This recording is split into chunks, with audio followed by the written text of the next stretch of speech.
Well, thank you, Chair Baker and Commissioners. I appreciate you having me today. It's the one time a year we get to share basically how wolf recovery and wolf management is going in Washington. And this is kind of a summary and synopsis of everything that occurred from January 1st through December 31st of 2001. And so we try and compile that information and put it together in this presentation in our annual wolf report. There's a lot of folks that contribute to collecting this data and pulling the report together.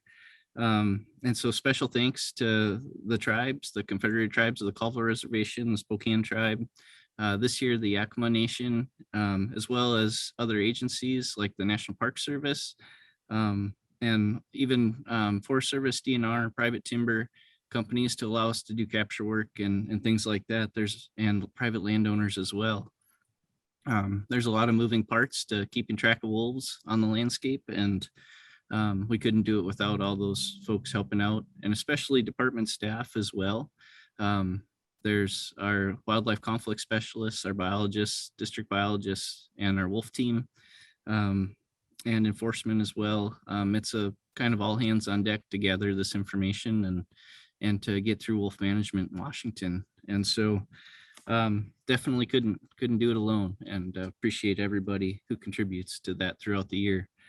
In Washington, we do this annual count we want to know how many wolves make it through the year till December 31st. That happens to be one of the lowest points that we would expect the population. In general, the wolf population is pretty dynamic throughout the year. We'd expect pups to be born in late April or May. And then, we would look at the survival and dispersal throughout the rest of the year. But we really want to know how many of those wolves make it through to the end of the year to help us understand where wolf recovery is by year end. And we do that count every year to give us that trend. And so I'll take you through the presentation now, and we can talk a little bit more about it. I like to start out just talking about the listing status of wolves. Just like wolf populations, listing status can be somewhat dynamic as well.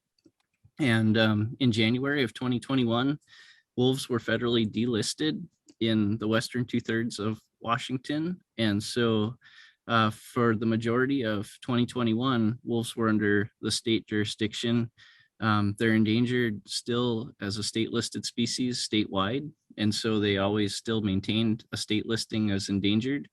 But the federal listing has subsequently changed again on February 10th of 2022.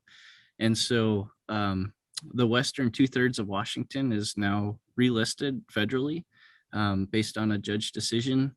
And so we're kind of looking at that. But what that changes is in the western 2/3 of the state, things like caught in the act are not allowed, and where they are allowed in the eastern 1/3 of the state. And any of the wolf management activities are under federal jurisdiction. And so we work closely with the U.S. Fish and Wildlife Service and anything in the North Cascades and the Southern Cascades and Northwest Coast recovery regions to help plan a path forward. In the Eastern Recovery Region, that falls under our Wolf Conservation Management Plan and under WDFW jurisdiction. And then areas that are within the bounds of the tribal lands, the Confederated Tribes of the Colville Reservation, Spokane Tribe, are managed by those specific tribes. So as far as our recovery objectives, I do like to cover this stuff each year just as a quick reminder. A pack is designated. We do our designation of packs once a year when we do our annual wolf report and our summary of wolf recovery each year. And what defines a pack is 2 or more wolves traveling together in the winter. And so if we pick them up in January, February, when we're doing our surveys, they get listed as a pack. But throughout the year, we may find wolf activity in certain areas, but it doesn't always go down as a pack until the next wolf report that we put out. And so one of our metrics, our main metric for looking at recovery of wolves is a successful breeding pair, and that's an adult male and adult female with at least 2 pups surviving to December 31st. And so that's why we start our surveys for the annual report January 1st, just to know how many of those pups survived through the end of the year. And we're looking to get, for our delisting requirements, at least 4 successful breeding pairs in each of the recovery regions and 3 successful breeding pairs anywhere in the state for 3 consecutive years. And that would delist wolves in Washington from endangered to non-listed species, or 18 successful breeding pairs for any 1 year. But we'd still want to see at least 4 successful breeding pairs in each of the recovery regions and 6 successful breeding pairs anywhere in the state. So there's 2 ways that we could get to that delisting of wolves in Washington. And that's all listed out in the wolf conservation management plan. And so to monitor that population, it takes a lot of work. And we do a lot of work to monitor and capture wolves. And so this past year, we were able to capture 17 wolves from 12 different packs over the course of the year, because we had some wolves collared going in to 2021. We monitored 29 wolves from 20 different packs throughout the year. And with this winter capture effort, we actually were pretty successful. And we currently are monitoring 33 wolves. But that's a very dynamic number, because collars malfunction, wolves disperse out of state. We do get mortality from time to time. But currently we're monitoring 16% of the minimum population out of 48% of the known packs. So a pretty good estimate or sample of that population. And those collars help us in the wintertime to get these counts. We do aerial surveys with a fixed wing plane. This is actually 3 wolves from the Teanaway pack. And I'm not sure if you can see my mouse, but there's a wolf here and there's tracks. And then there's 2 other wolves here. We can actually physically count the number of wolves from the air. And then we also do supplement with track surveys and camera surveys on the ground as well to get those counts. In packs where we don't have collared wolves, we primarily use track and camera surveys, and that helps us get these numbers and each year. And it also, the collars can also help with wolf management stuff and keeping track of the packs throughout the year. Oop, apologize. And so this is the current map of where we have packs in Washington. We did end up with 5 new packs this past year. And we had in the North Cascades recovery region, the Shady Pass pack was our new pack here. One on the Confederated Tribes of the Colville Reservation, the Keller Ridge pack. Sherman was a pack previously, and that one has reestablished in this past year. The Dominion pack up in Northeast, and then the Columbia pack, where we had some interactions with livestock last summer, also showed up this past year. The Diopsy Creek pack, it's just a weird one for us. We still had an individual wolf utilizing that area. We were able to confirm it multiple times, still maintaining that territory. And so it doesn't go down as a pack because it doesn't meet the definition, but there's still a wolf utilizing that area. And so we had it on the map this past year. And so what does that look like in numbers? So in the Eastern Recovery region, we had 15 successful breeding pairs with a minimum count of 163 wolves and 27 packs. And in the North Cascades, we had 4 successful breeding pairs with a minimum count of 42 wolves in 6 packs.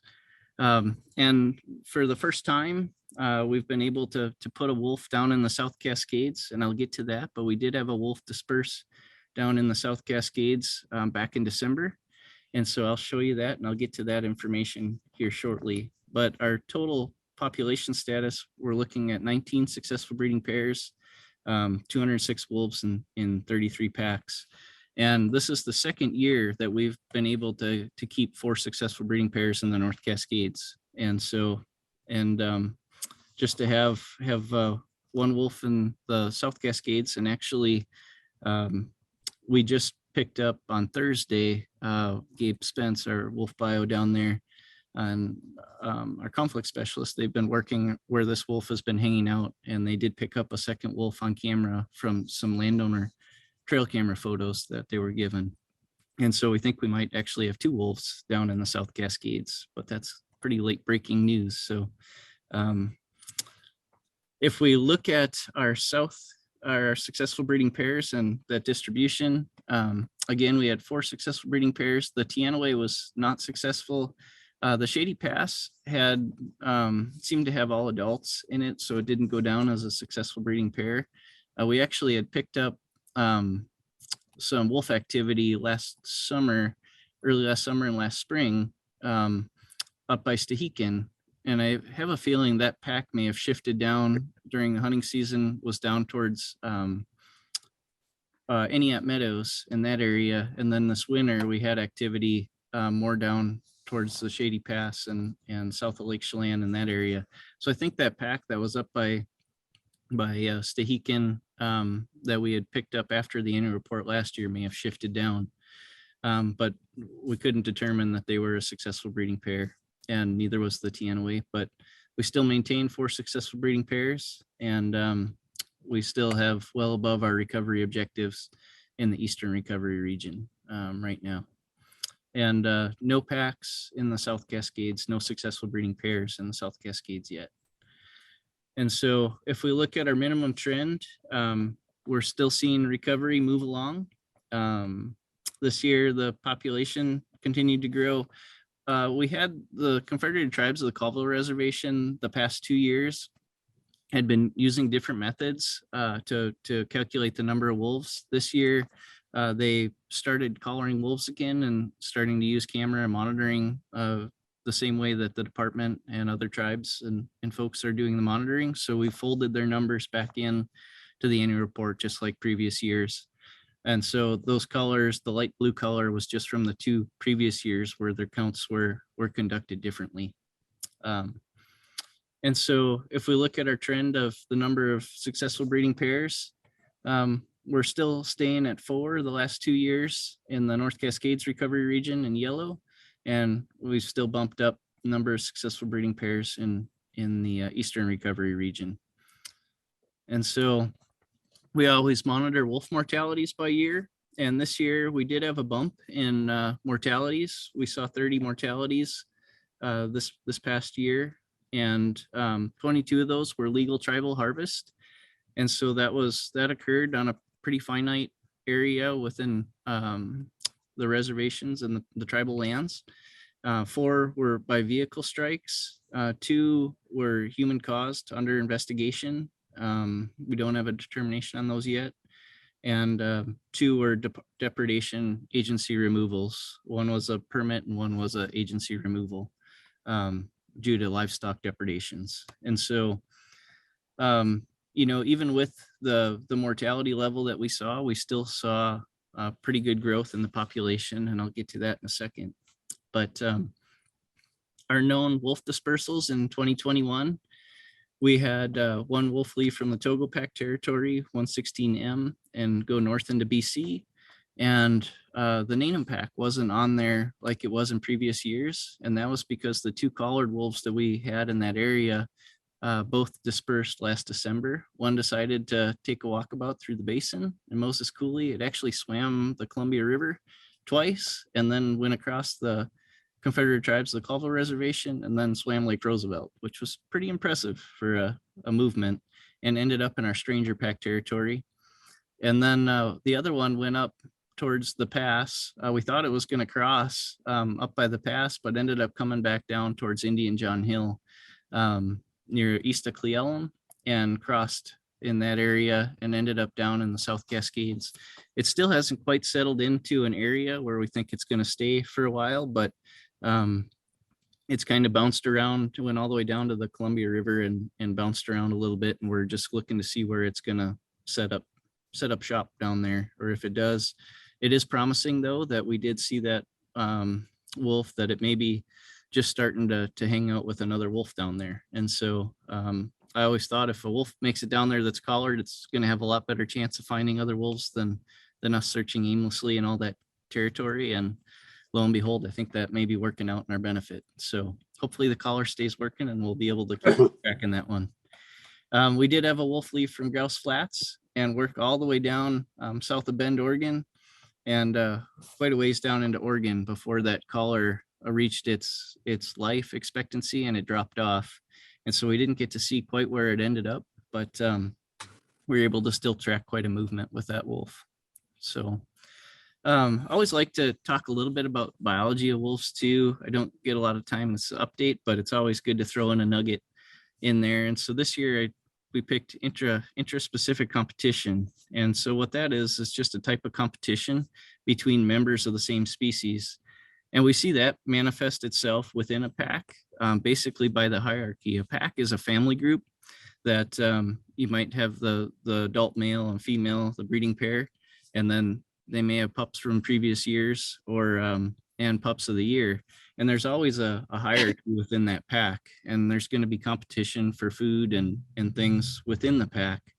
And then we also see it from pack to pack, and that would be the territorial nature of wolves. And I think that's really important to understand with wolves. And I've kind of put together, or I brought in a slide here. So Dr. Petraka from UW, who's doing our periodic status review, our wolf population monitoring, created this pretty cool animation. And I think it shows, this is going to be an animation from 2009 to 2020.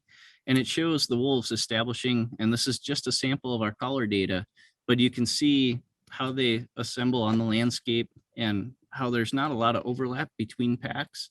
And then you can also see from that interaction within the pack, those younger wolves disperse out. And so they're going to be just like little comets that shoot out.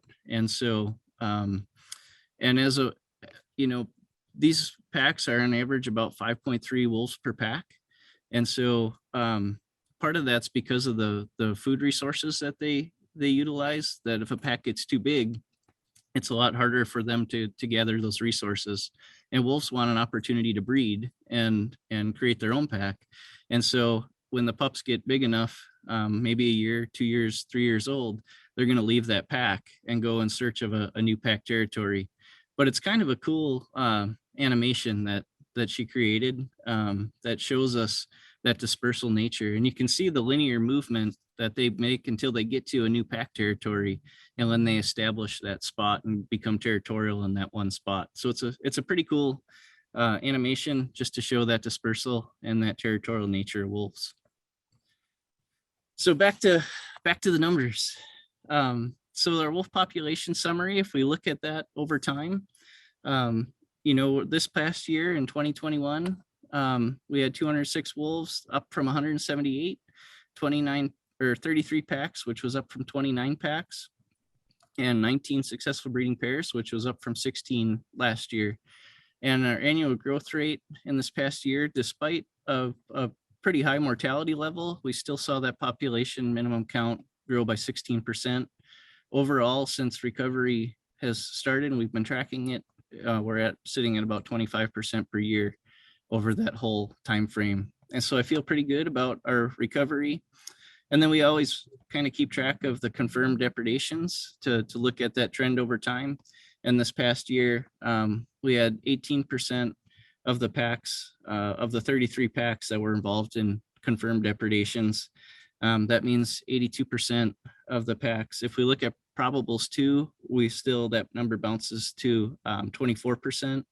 That if it includes probable depredating packs, and that's still 76% of the packs that are on the landscape around livestock, and we didn't see any issues in those areas. So that's still good numbers and promising for us as well. Normally, Ben, yeah. Barbara here.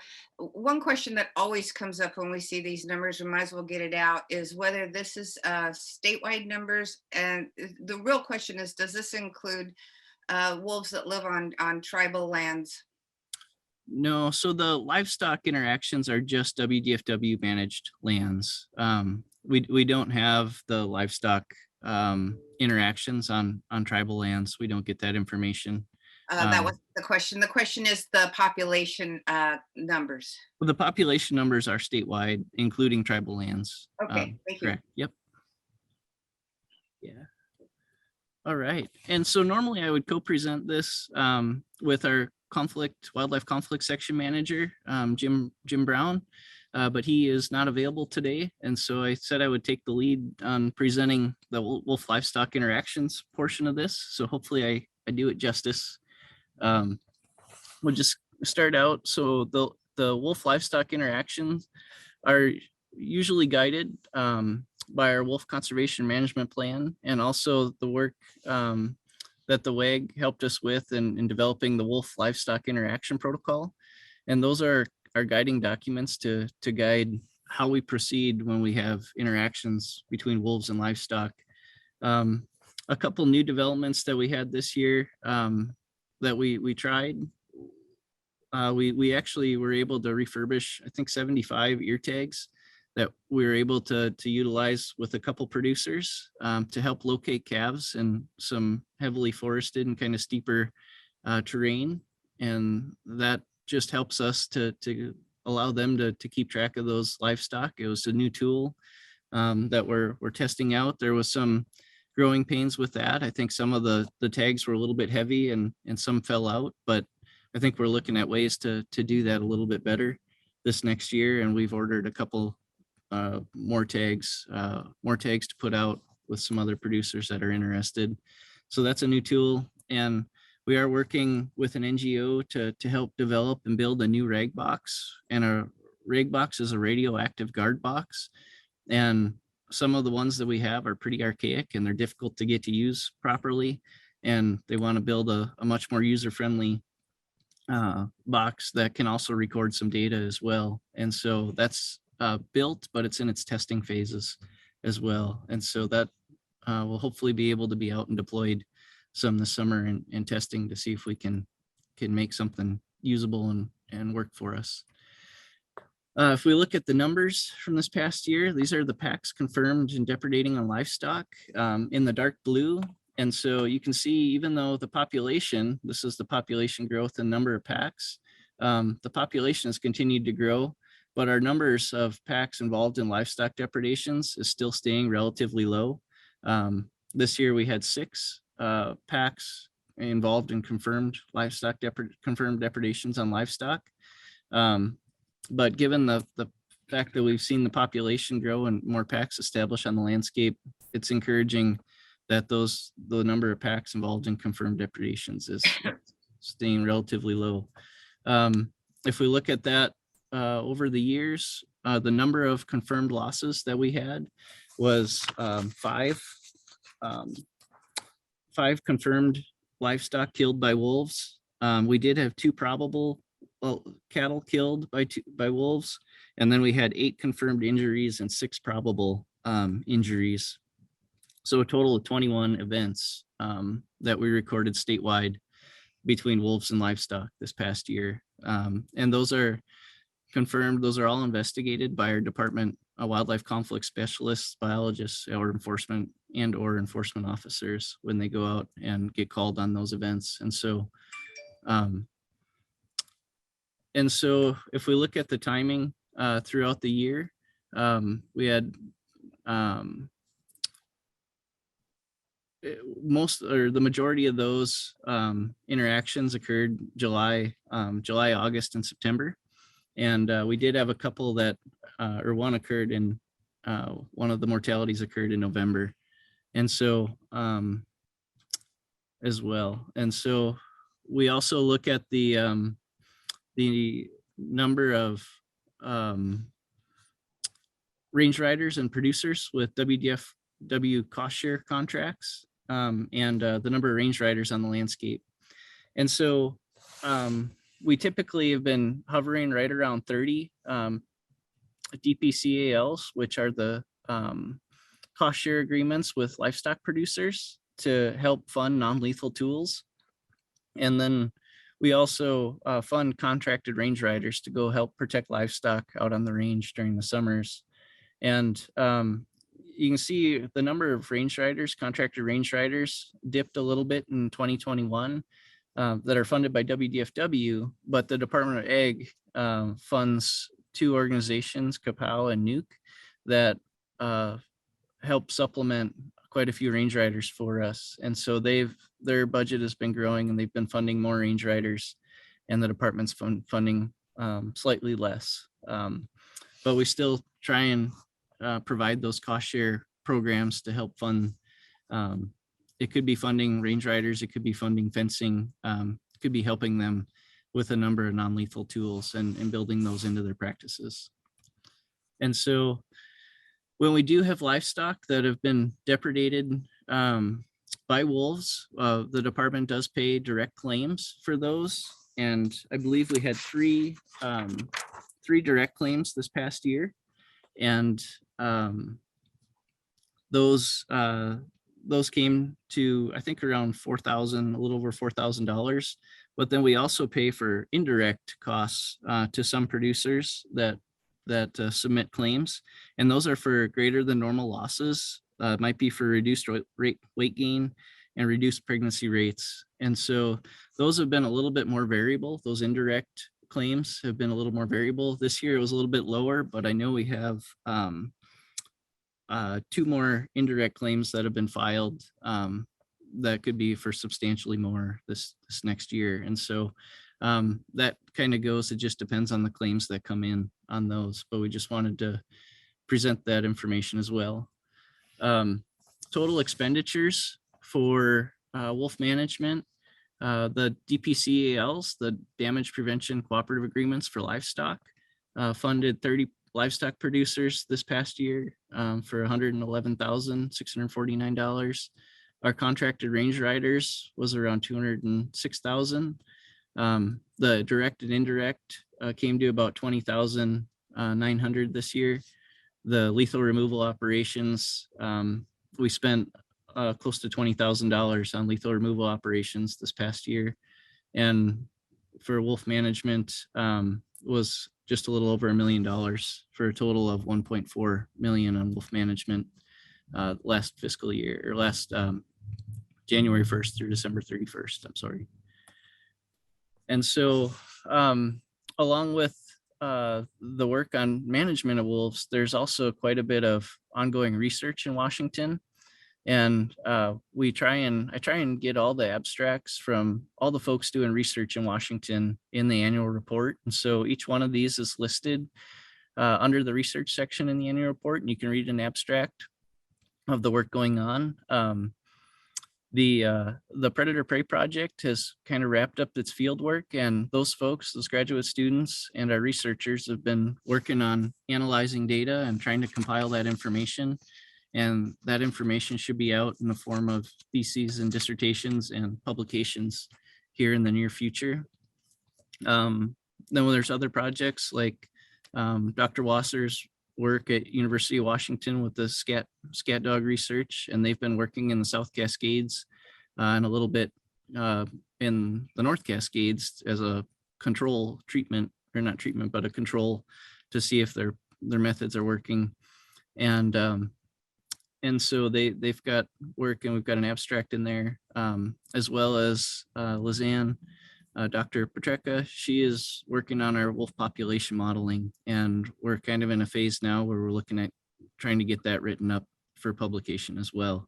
So a lot of this information will be out and available for use, hopefully in the next year or so. It takes some time to get those publications out, but be looking for this information in the near future. And then with outreach projects, of course, we've done our videos. Last year, we didn't put out videos this year so much, but those are still relevant for folks that are interested in how we collect numbers and the work going on the Predator Prey Project. And then our public affairs folks have been working hard on doing blog posts on just interesting information and putting out information regarding wolves. And it might be something like how do we name packs, or talking about dispersal, or what wolf howls mean, things like that. We do a number of presentations. Last year, just a couple, to name a few, we did a Rocky Mountain Elk Foundation rendezvous, the North Cascades Institute, the Blue Mountains Land Trust. And so we're always looking to share information I've got 4 presentations slated for April here. Try and get this information out as much as whoever will want to listen. And so just to talk about wolf recovery and a little bit about wolf ecology and how wolf management works in Washington. And so with that, I will leave it to questions. I'll figure out